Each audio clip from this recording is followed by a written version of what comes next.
نیت کریں ہمیں پوری دنیا میں پورا دین زندہ کرنا ہے انشاءاللہ. ہاں یہ جذبہ ہو، یہ عزم ہو، یہ شوق ہو، یہ اجتماع. اس لیے شوق بدلے، جذبہ بدلے، زندگی بدلے، سوچ بدلے، فکر بدلے، اپنی حیثیت کو پہچانے. کہاوت ہے، کہاوت کا مطلب ہوتا ہے حقیقت کوئی نہیں ہے، ایک سمجھانے کے لیے.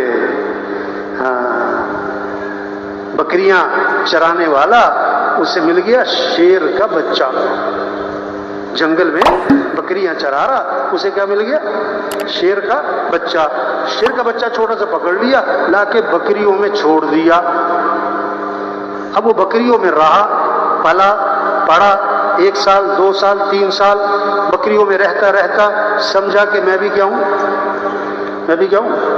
وہ بھول ہی گیا کہ میں کون ہوں. ساری ماحول کیا دیکھا؟ پیسہ کماؤ، دکان چمکاؤ، کارخانہ بناؤ، ڈگریاں لو، عہدے لو، بس. تو سمجھا کہ میرا بھی یہی کام ہے، اسی پہ زور لگا دیا. بھائی ہم مسلمان ہیں، ہم حضرت محمد صلی اللہ علیہ وسلم کے امتی ہیں، ہمارا کام دین کو دنیا میں پھیلانا ہے، اللہ کے دین کو دنیا میں زندہ کرنا.